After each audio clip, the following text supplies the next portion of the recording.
The house was too quiet, its walls bearing the weight of silence that hung like a thick fog, stretching into every corner, every room. It wasn't the kind of silence that could be filled with music or the hum of a busy city outside.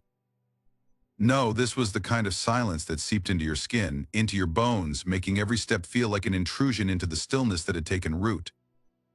I had grown used to it, at first thinking that perhaps it was the natural ebb and flow of life, a quiet moment to reflect, to think, to exist in the stillness.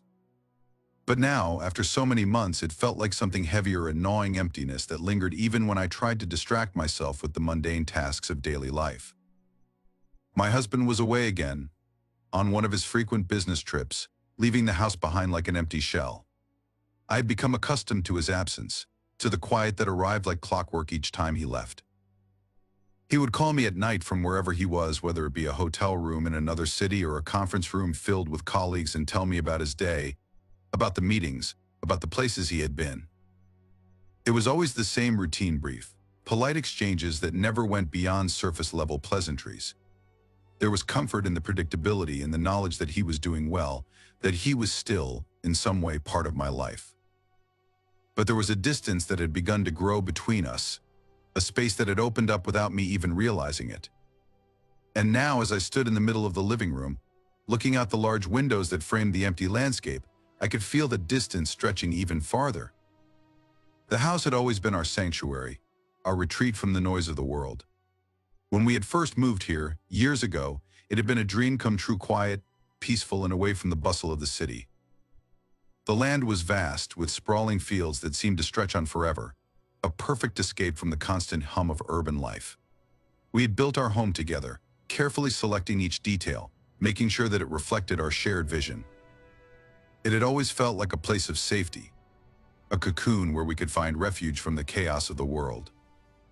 But now the house felt like a tomb, a place where I wandered from room to room, searching for something I couldn't name. The walls that had once been filled with laughter and conversation now echoed with the sound of my own footsteps, hollow and uninviting. The furniture, carefully arranged, seemed to serve no purpose except to remind me of how little had changed, how routine everything had become. Even the air felt different, stale, like it had been sitting too long without being disturbed. It was as though the house itself had taken on the same qualities as our marriage, predictable, comfortable, and utterly lifeless. I tried to distract myself, of course.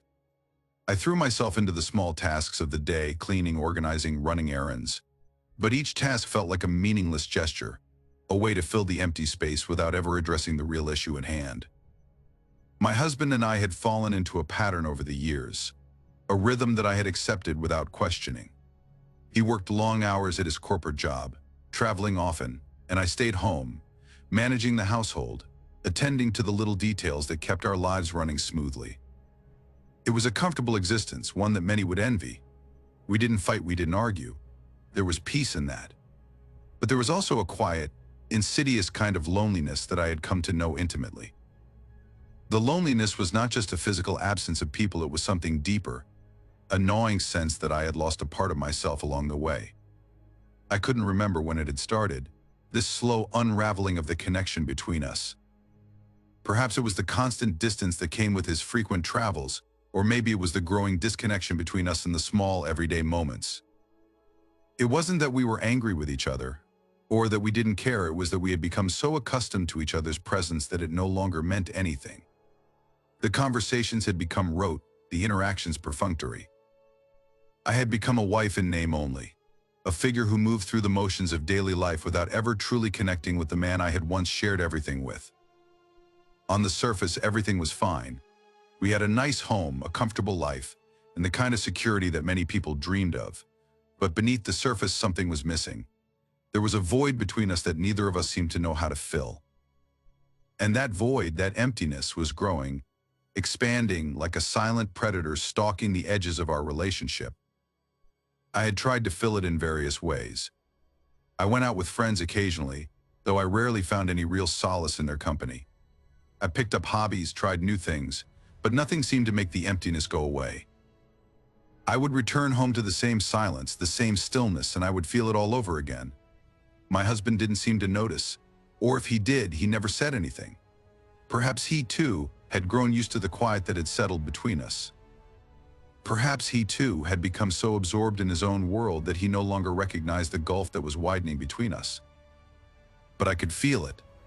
I could feel it in the small moments, the way I would lie awake at night, listening to the sound of his breathing beside me, and feel a strange, unnameable distance between us. I could feel it when I would glance at him over dinner and realize that we had no real connection left, no real intimacy. I could feel it in the way he would speak to me, his words polite but distant, as if we were strangers sharing a space rather than partners who had once shared everything. And so I turned to the barn. The barn had always been there, of course part of the property we had bought together, a small, humble structure that had once served as a place for my husband's horses. He had always been the one who cared for them, who rode them and tended to them. But over time, as the demands of his job had grown, his interest in the horses had waned. The barn had become little more than a storage space, a place where the horses were fed and kept, but no longer a space for connection. I had never thought much of it before. I had never been particularly close to the horses, never had the time or inclination to bond with them. But now, with my husband gone and the house feeling colder by the day, I found myself drawn to the barn, almost without realizing it. I remember the first time I wandered out there alone. It was a late afternoon, and the air was crisp, the scent of hay and earth filling my nostrils as I stepped inside. The barn was quiet, the only sound the occasional rustle of hay in the stalls and the soft snorts of the horses. I had always known the animals were there, but this time felt different. It felt like I was stepping into a space that had been waiting for me, a space where I could escape the weight of my own thoughts. Apollo was there, of course. The chestnut gelding was one of my husband's favorites, his strong, muscular frame standing tall and proud in his stall. I had seen him many times, but I had never really paid attention. Now, though, something about him caught my eye. He was beautiful, with a glossy chestnut coat that seemed to shine in the soft light that filtered through the cracks in the barn walls. His eyes, dark and soulful, met mine, and for a moment I felt as though he were looking right into me, seeing something I hadn't realized I had been hiding. I stepped closer to him, my heart beating a little faster than usual. I wasn't sure why, but I felt a strange sense of comfort in his presence. Maybe it was the quiet of the barn, or maybe it was just that I was desperate for something to fill the emptiness inside of me.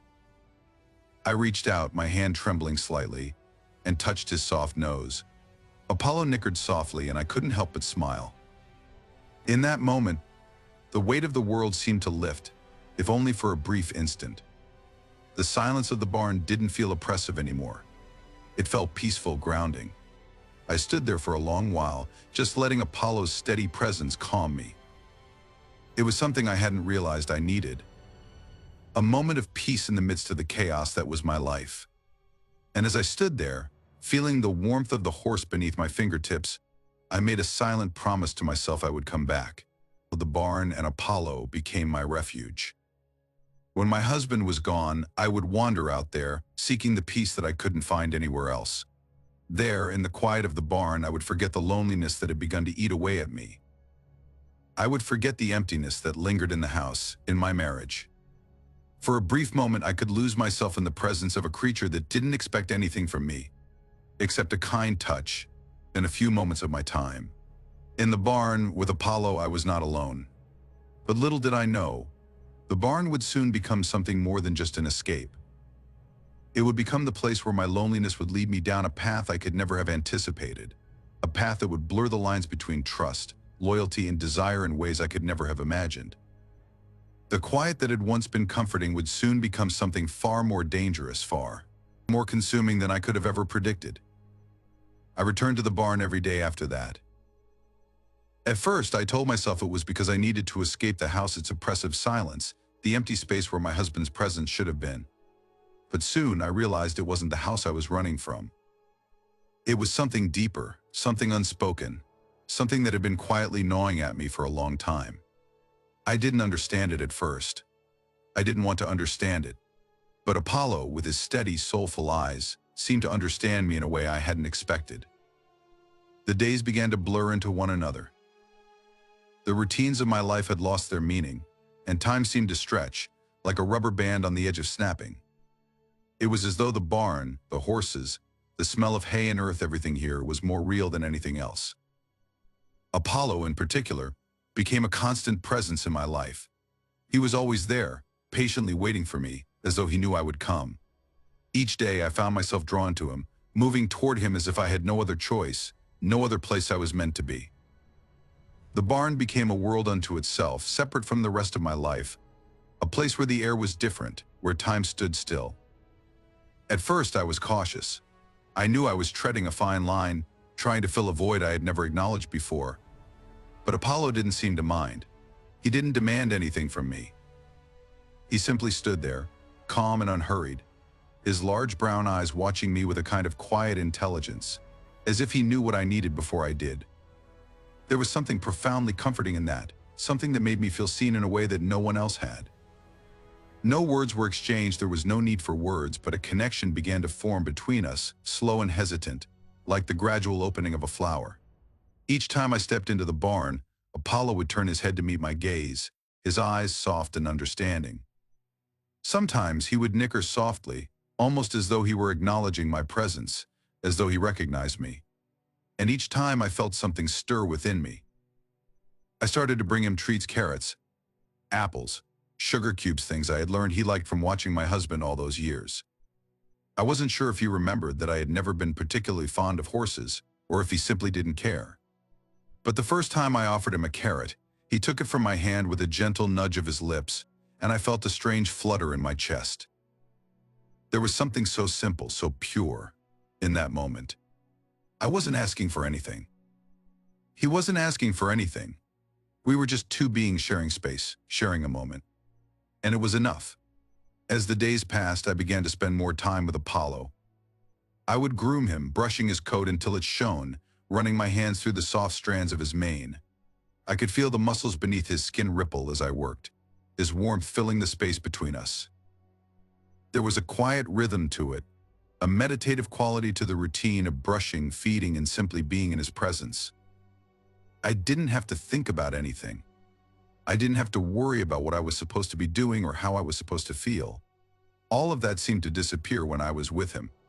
There was something profoundly healing about it. For so long, I had felt as if I were suffocating under the weight of my own thoughts, my own emotions. I was adrift, unsure of who I was or what I wanted from life. But Apollo, this creature who lived so purely in the moment, reminded me of something I had forgotten: the simple joy of being alive, the satisfaction of a quiet, purposeful existence.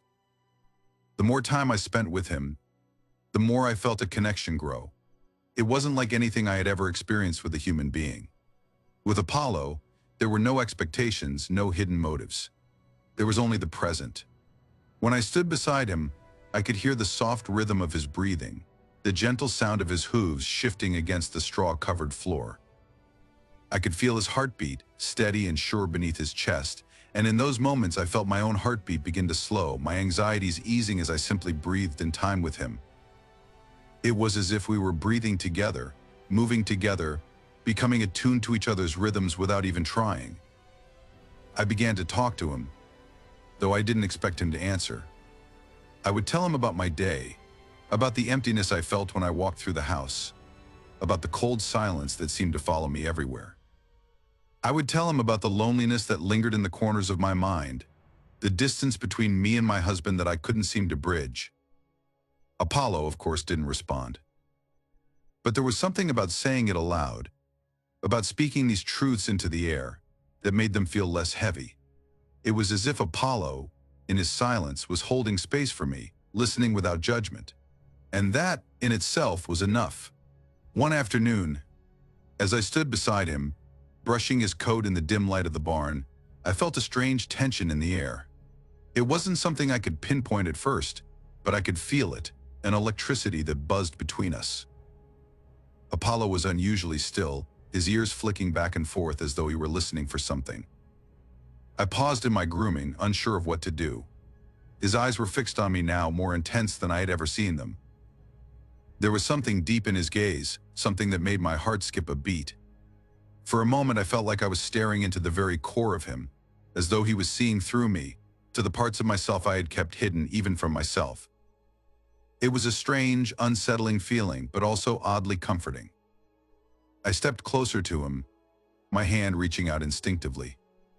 Apollo didn't move. He simply stood there, waiting for me. I placed my hand on his neck, feeling the warmth of his skin beneath the soft fur. His body tensed for a moment, but then relaxed, and I felt the familiar rhythm of his heartbeat under my palm. It was as if we were both holding our breath, waiting for something. I couldn't explain it. I didn't know what it was, but I could feel it, a moment of connection that went beyond the surface. It was more than just the physical closeness, more than just the routine of feeding and grooming. There was something else, something unspoken, that bound us together. I don't know how long we stood there, locked in that moment. The world outside the barn seemed to fade away, as if it didn't matter anymore. The only thing that mattered was the space between me and Apollo, the way our bodies seemed to align, the way his breathing matched mine. In that moment, I was no longer just a woman seeking comfort in the presence of an animal. I was something else, something part of something larger. I could feel it in the very marrow of my bones. It was then that I realized what had been happening. Slowly, almost imperceptibly, a bond had formed between us. I had started with a simple need for solace, for peace in a life that had become too full of unanswered questions. But somewhere along the way, that need had transformed. What had begun as a way to escape had turned into something much more, something unexpected, something profound. I had formed a connection with Apollo, and in doing so, I had started to understand something about myself, about the loneliness that had pushed me toward him, about the need for connection that had been buried deep inside me for so long. And Apollo, for his part, had given me something I hadn't known I needed: a chance to be vulnerable, to be seen in a way that had nothing to do with expectations or judgments. In his quiet, steadfast presence, I found a reflection of myself, my fears, my longings, my loneliness, none of it dismissed, none of it ignored. It was all there, laid bare between us, and it was okay. I didn't know where this connection would lead, or how deep it would grow. But for the first time in months, I didn't feel so alone. In the presence of Apollo, I felt understood. And that, I realized, was enough. The days passed slowly, each one melding into the next, a blur of time and routine. It was as though the world had shrunk to the space between the barn and the house, and nothing else existed. The quiet rhythm of life on the farm had become my solace, my anchor in a world that felt increasingly foreign. Each morning I woke to the sound of the rooster crowing, the low murmur of the wind against the windows, and the steady thud of Apollo's hooves against the earth. I had come to cherish these moments, these small rituals, for they gave me a sense of stability I hadn't known in years. But with stability came something else, something I hadn't anticipated. The more time I spent with Apollo, the more I began to notice the shift in my own feelings, in my emotional landscape. At first, I had come to him as a way to escape. He was the quiet refuge, the living embodiment of a peace I could not find elsewhere. But as the days wore on, I began to realize that there was more to my connection with him than mere escape. The bond between us, subtle at first, had begun to deepen, to take on a different tone. What had been a simple need for comfort had evolved into something that stirred emotions I was not ready to confront. One afternoon, as I entered the barn, I saw Apollo standing in the far corner, his ears pricked forward, his attention fixed on something outside. His sleek brown coat shimmered in the fading light of the late afternoon, and for a moment I simply stood there, watching him. There was something about the way he carried himself, confident, yet unhurried, that reminded me of the way I used to be, before all of this. Before the weight of loneliness had settled into my chest, before the space between me and my husband had become an abyss. Apollo had always been a quiet presence, but now, as I stood in the doorway, I felt something shift. It was subtle, almost imperceptible, but it was there, something in the air between us, something unspoken, and I knew it was time to acknowledge it. I stepped into the barn, moving slowly, deliberately. Apollo turned his head, his large brown eyes meeting mine with that same unflinching gaze. For a moment, neither of us moved. It was as though the air itself was holding its breath, waiting for something. I reached out, my hand trembling slightly, not out of fear, but out of something else, something unfamiliar. He moved toward me with a grace that only a horse could possess, his body rippling beneath the weight of each step. When he reached me, I placed my hand gently on his shoulder, feeling the warmth of his skin beneath the thick layer of his coat. It was a touch I had made 1,000 times before, but this time it felt different. The connection between us was no longer just physical, it had shifted into something deeper, something more vulnerable. Apollo nuzzled my hand, his soft muzzle pressing against my palm. It was a gesture of affection, but it felt like more than that. I felt his warmth seep into my skin, into my bones, and for the first time in a long while, I let myself sink into it. I let myself feel the comfort of his presence, the gentleness he offered without question. And in that moment, I felt something stir within me, something that had been dormant for far too long. It was as though Apollo's touch had unlocked a part of me that I had kept locked away, buried beneath layers of fear and hesitation. I didn't want to acknowledge it, didn't want to admit what I was feeling, but it was there, undeniable. As the days passed, this feeling grew. It started with small moments like the way Apollo's gaze would follow me as I worked in the barn, or the way his ears would twitch when he heard my voice. I would catch glimpses of him out of the corner of my eye, and my heart would skip a beat, an unfamiliar flutter of emotion in my chest. I couldn't explain it, couldn't name it, but I knew it was more than just a bond between a woman and a horse. It was something deeper, something that tugged at the edges of my consciousness. I tried to push it aside, to dismiss it as something fleeting, something born of loneliness and isolation. After all, it wasn't as though Apollo was a person, he was a horse. A beautiful, intelligent animal, but still just a horse. And yet, every time I stepped into the barn, the connection between us seemed to grow stronger, more intense. I couldn't deny it any longer. There was a shift happening, something I wasn't ready for, something I didn't know how to handle. One evening, as the sun dipped below the horizon, casting a golden light across the fields, I found myself standing in the barn, brushing Apollo's coat. The air was thick with the scent of hay and earth, and the sound of his soft breath filled the space between us. He stood perfectly still, his eyes half-lidded, his body relaxed beneath my touch. I ran the brush through his mane, the rhythm of the motion soothing, almost hypnotic. And then, without warning, I felt his head turn toward me, his large brown eyes locking onto mine. The intensity of his gaze startled me, and for a moment I hesitated. There was something in his look, something that made my breath catch in my throat. I had never seen him look at me like this before. My heart began to race, and I felt an overwhelming wave of heat flood my chest. My fingers froze on the brush, and I found myself unsure of what to do next. It wasn't fear, exactly, but something like an unease that ran deep, like I was standing on the edge of something I didn't understand. I took a step back, but Apollo took a step forward, closing the distance between us. There was no hesitation in his movement, no uncertainty. He moved toward me with a kind of quiet confidence, as though he knew something I didn't, as though he knew what I needed before I even understood it myself. I looked up at him, and for the first time I felt truly seen. It was as though his gaze pierced through me, unraveling the walls I had built around myself, the walls I had constructed to protect me from the pain of loss and loneliness. In that moment I realized something: I was no longer the person I had been when I first walked into this barn. The connection between us had changed me. It had shifted something deep within me, something I had not been willing to confront until now. But as much as I wanted to deny it, as much as I wanted to push the feelings away, I knew they were real. The boundaries between us, those unspoken, invisible lines that had kept us separate, had begun to blur. I could no longer pretend that Apollo was just a horse, a creature I could care for without emotional consequence. He had become more than that. He had become a mirror, reflecting back to me the parts of myself I had hidden from view. The parts that longed for connection, for intimacy, for something beyond the surface of my own isolation. The next few days were a blur of confusion and turmoil. I found myself avoiding the barn, not because I didn't want to be with Apollo, but because I didn't know how to handle the shifting dynamic between us.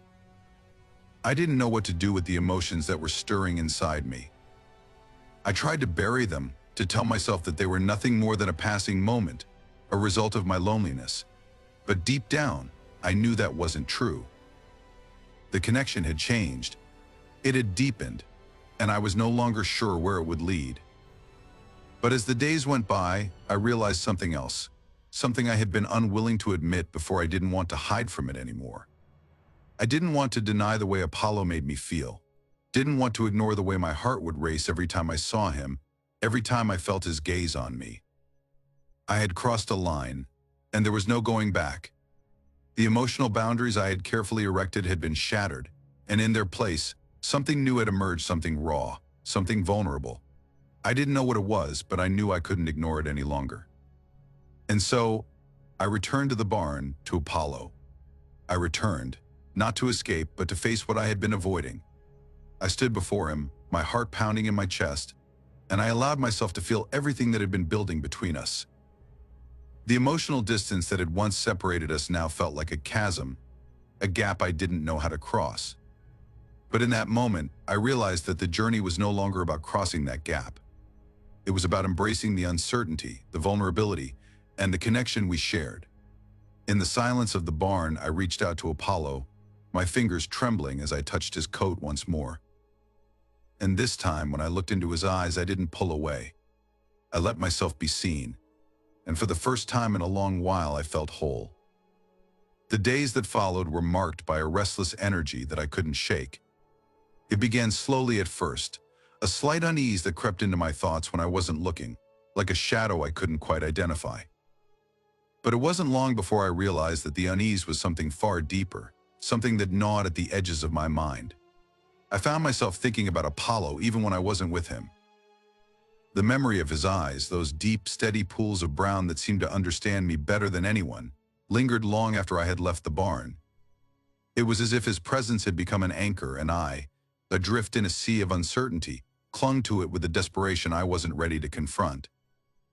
I would wake up in the middle of the night, heart racing, unable to recall what had woken me, only to find that my thoughts had already gone to him.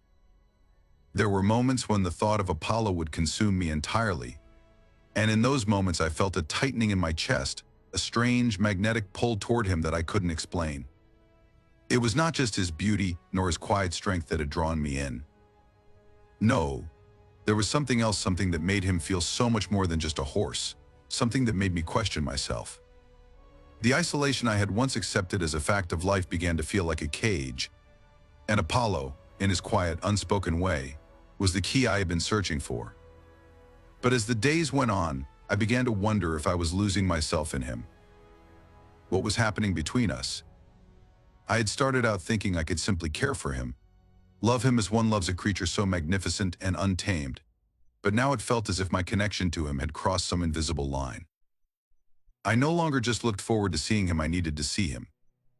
The urgency with which I craved his presence began to feel like an obsession, one I couldn't shake, no matter how hard I tried. At first, I had been careful, keeping my distance emotionally.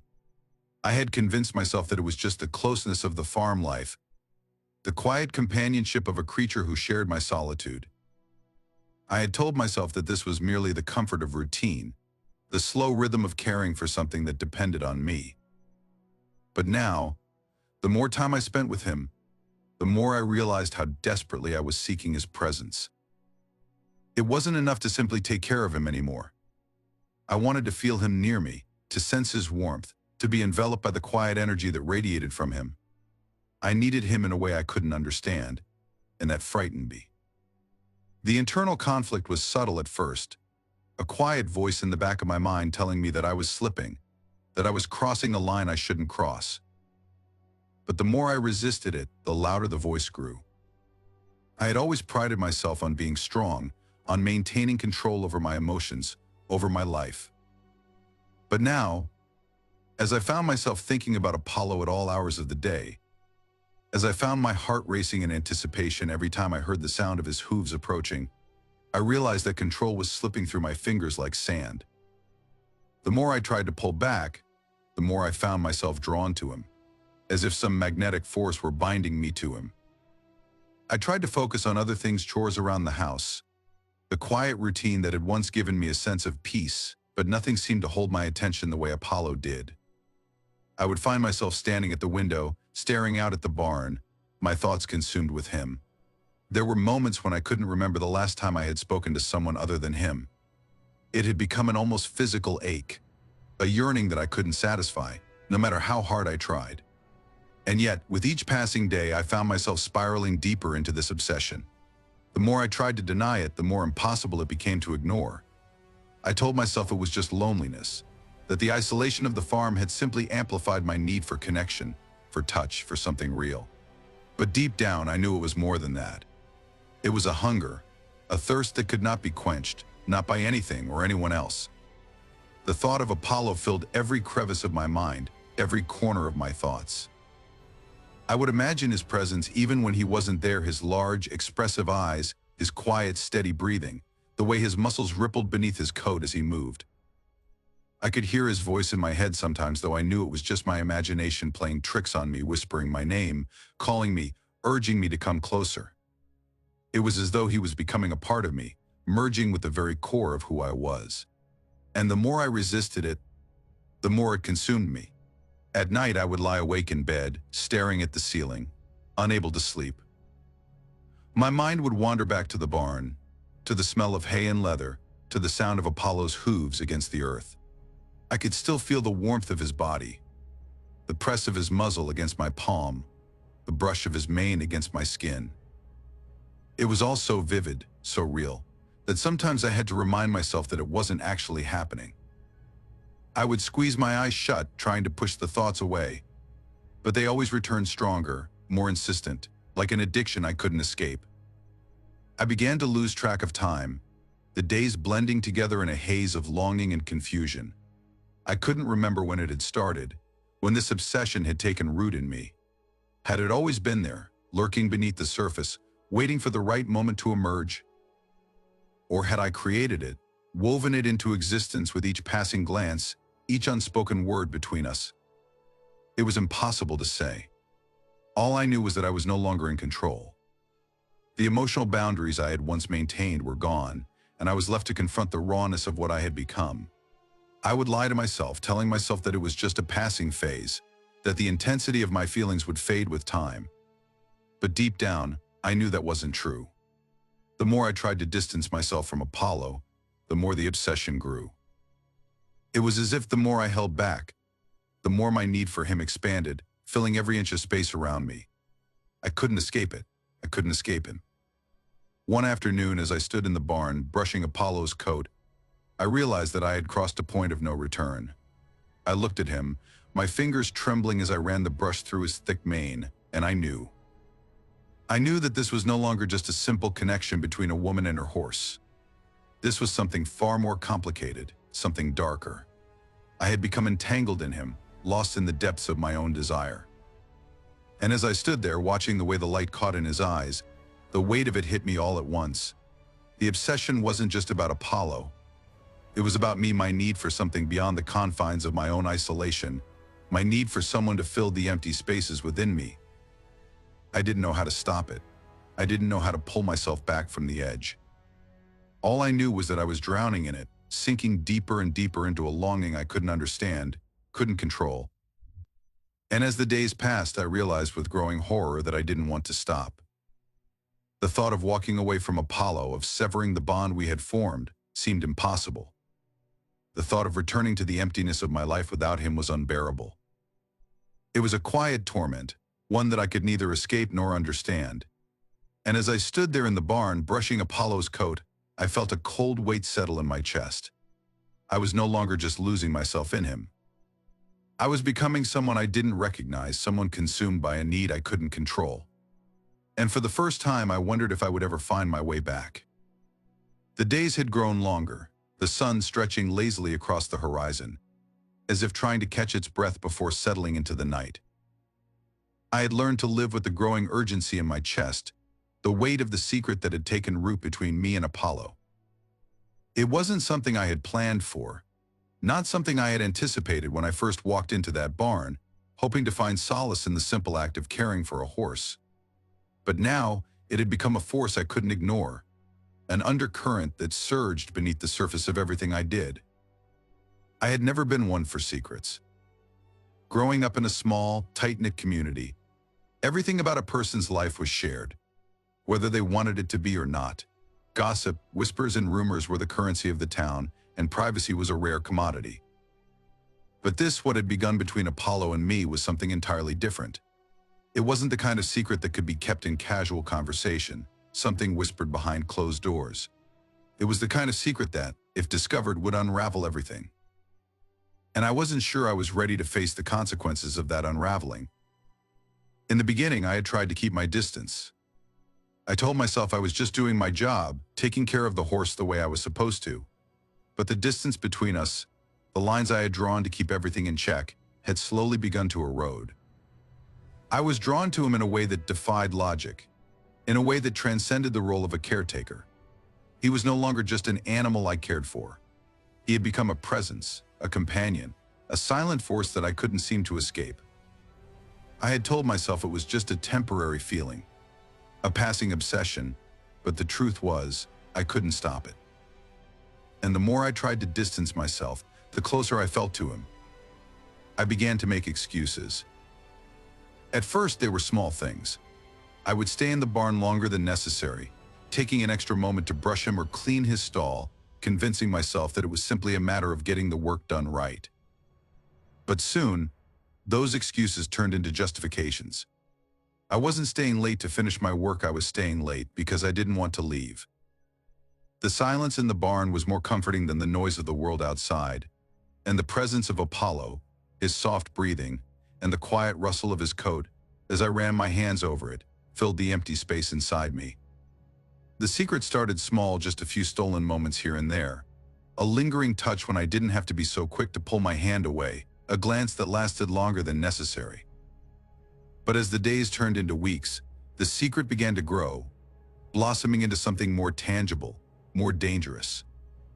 I could feel it in the way my heart would race when I approached the barn, in the way my pulse would quicken when I caught sight of him standing in the stable, waiting for me.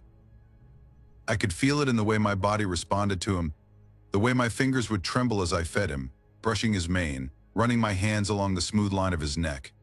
He wasn't just a horse anymore, he was something else, something that I couldn't define but couldn't deny. And then came the first time I stayed with him long after the work was done. It wasn't something I had planned, it had happened almost by accident. I had finished feeding him, and the barn was empty, silent except for the occasional shuffle of his hooves or the soft whinny he gave when he was content. I stood in the dim light, leaning against the wall, my heart pounding in my chest. He was just standing there, eyes soft and calm, looking at me as though he knew exactly what I was feeling. I wanted to speak, to say something, but words failed me. What was there to say? There was no way to explain the pull between us, the way it felt like a magnetic force drawing me closer to him, urging me to stay. I took a step toward him, just one step.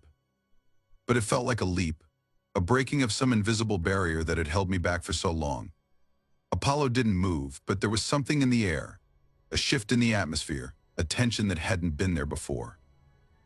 I reached out slowly, hesitating, and when my fingers brushed against his coat, I felt it, a jolt of warmth, of something far more than simple contact. It was as if our souls had touched, as if the space between us had disappeared, leaving nothing but the raw, undeniable truth of what was happening. I stayed there for what felt like hours, just standing beside him, my hand on his neck, feeling his warmth against my palm.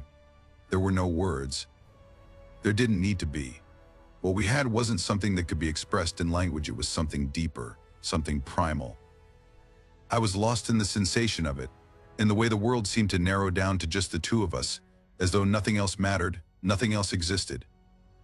In the days that followed, I couldn't stop thinking about that moment. It replayed in my mind, over and over, like a film stuck on repeat. I couldn't escape it, couldn't push it away, no matter how hard I tried. The connection between us had deepened, grown more intense, and I was helpless against it. I tried to convince myself that it was just a moment of weakness, that I had let my emotions get the best of me. But the truth was, I didn't want to stop. I didn't want to walk away. The need for him, for the way he made me feel, was all-consuming. The secrecy of it all made the experience even more intense. It was as though the very act of hiding our connection, of keeping it in the shadows, made it feel more real, more necessary. I began to steal moments with him whenever I could. The barn became a sanctuary, a place where I could forget the rest of the world and give in to the strange, overwhelming pull that had taken root in my heart. I would go to him when no one else was around, when the house was quiet, and I could be alone with him. Those moments, those stolen pieces of time, became my refuge. The more time I spent with Apollo, the more the secret escalated. At first, it was simple things: holding him longer than I should have, running my hands over his coat, touching his face in ways that were more intimate than they should have been. But soon, it wasn't enough. I needed to be closer, to feel him in ways I couldn't explain. The space between us was shrinking, and every moment I spent with him, every touch was like a thread being woven into something I couldn't untangle. And the more I kept this secret, the more dangerous it felt. I began to find myself caught between two worlds: the world outside the barn, where I was just another person, playing by the rules of society, and the world inside the barn, where I was something else entirely. Inside the barn, I was free. I was not bound by expectations or judgment. But the outside world loomed, and I knew the moment someone found out what was happening between Apollo and me, everything would change. The thought of it terrified me. The idea of anyone discovering the depth of what was between us felt like a betrayal, not just to them, but to Apollo too. It was a fragile thing, this connection, so fragile that even a whisper of it might shatter it beyond repair. But despite the fear, despite the secrecy, I couldn't pull away. I couldn't stop. The need to be with him, to feel that warmth, that undeniable bond, was too strong to ignore. The secrecy only added fuel to the fire, making each encounter feel like a forbidden indulgence. And in those moments when I was alone with him, I knew that nothing else mattered. The rest of the world could burn for all I cared. Apollo was all that existed now. And no matter how much I told myself I should stop, I couldn't. The escalation was inevitable. The consequences, unimaginable, but in that moment, I was lost to him, and nothing else seemed to matter. The barn had become my world, and Apollo had become my everything. The secret that tied us together was no longer something I could hide. It was something I had woven into the very fabric of my being. And in that quiet, hidden space, I knew that I was in too deep to turn back. The first moment of clarity came at dusk, a moment when the sun hung low in the sky, casting its dying light over the fields. The air had turned cooler, and a gentle breeze swept through the barnyard, the scent of hay and earth mixing with the faint trace of rain on the horizon. I stood there, frozen in place, watching Apollo as he nuzzled the stall door, waiting for me. My fingers tingled from the memory of his warmth, the feeling of his coat beneath my hands still vivid in my mind. It had been too long since I had allowed myself to pause, to truly look at what I had become. In those fleeting seconds, the consequences of crossing the line began to take shape in my mind. It wasn't just the secrecy, or the mounting tension between us, or the growing obsession that had begun to consume me. No, it was something deeper, something darker, a realization that somehow I had already crossed the point of no return. The line I had so carefully drawn between myself and the world beyond had dissolved, leaving nothing but a vast, terrifying chasm between who I once was and who I had become. I had been warned, of course, not in words, but in whispers and glances. Everyone who had ever ventured down this path before had left behind a trail of destruction, whether they knew it or not. The barn had been a place of comfort, a space that allowed me to hide from the weight of the world, to lose myself in the quiet company of Apollo. But even in this refuge, I had begun to see the shadows lurking around the edges, the warning signs that I had stopped living in a world of acceptable boundaries.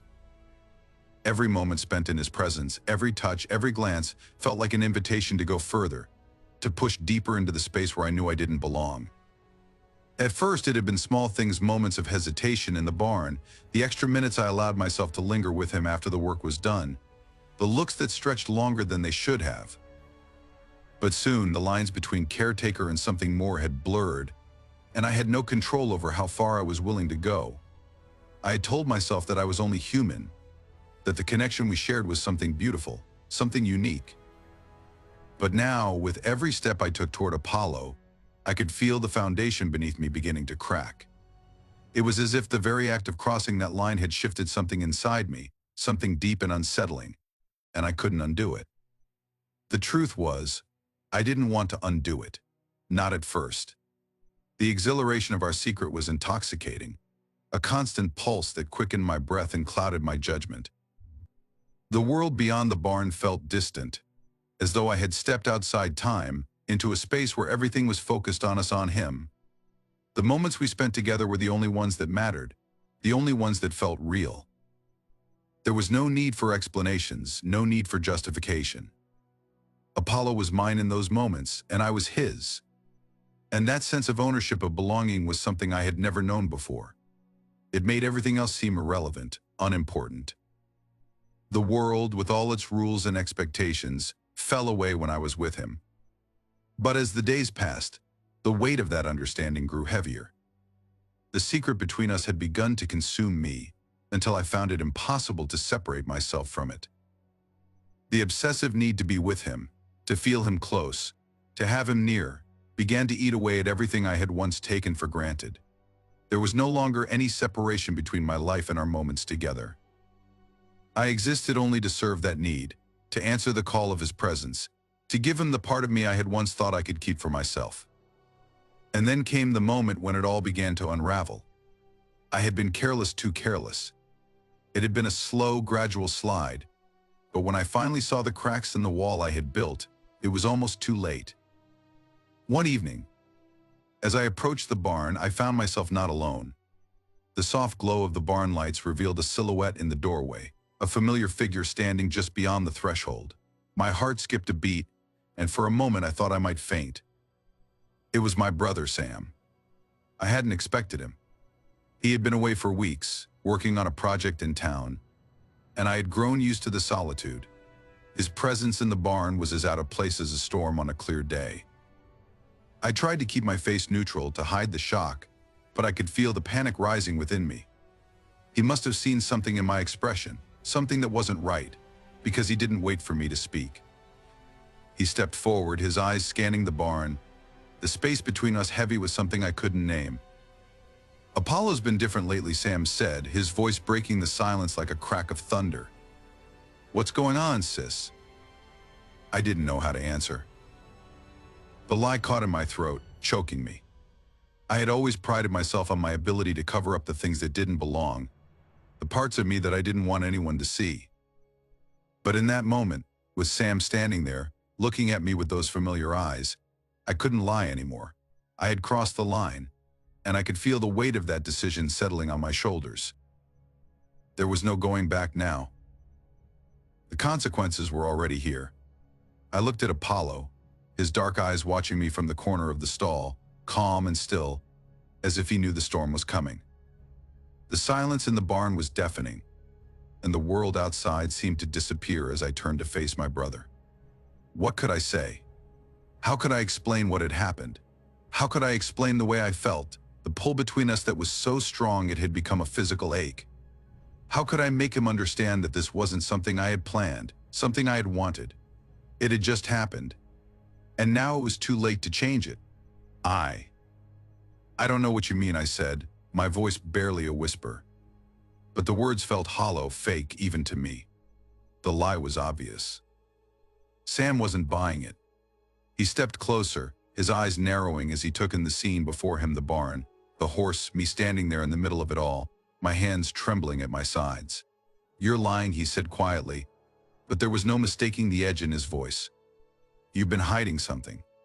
I don't know what it is, but I can feel it. And it's not just Apollo, it's you. You've changed."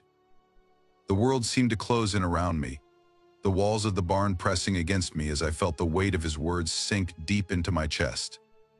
I wanted to deny it, to shout that he was wrong, that nothing had changed, but I couldn't. The truth was there, hovering between us like a living thing, and it was suffocating me. I looked back at Apollo, and for the first time I felt a flicker of doubt. Had I done something wrong? Had I crossed a line I shouldn't have? The thought felt foreign, like a distant echo of a world I no longer belonged to. But Sam's gaze, sharp and knowing, brought me back to reality. There was no escaping what I had done. The secret was out, and the consequences of crossing that line were no longer something I could ignore. Sam's expression softened slightly, but there was no mistaking the concern in his eyes. "Sis, you need to stop. This, whatever it is, it's not healthy. It's not right. You're not seeing what's happening to you, to us. You're slipping away, and I can't stand by and watch it happen." The words hit me like a slap. I wanted to argue, to defend myself, but I couldn't. The truth was undeniable now. The line I had crossed had led me to a place where I could no longer tell where reality ended and where the obsession began. The connection I had formed with Apollo, no matter how pure it had seemed at first, had become something else, a dangerous, all-consuming force that had pulled me away from everything I had once known. I had crossed the line, and now the consequences were unfolding before me, in the form of my brother's worried face and the growing realization that nothing would ever be the same again.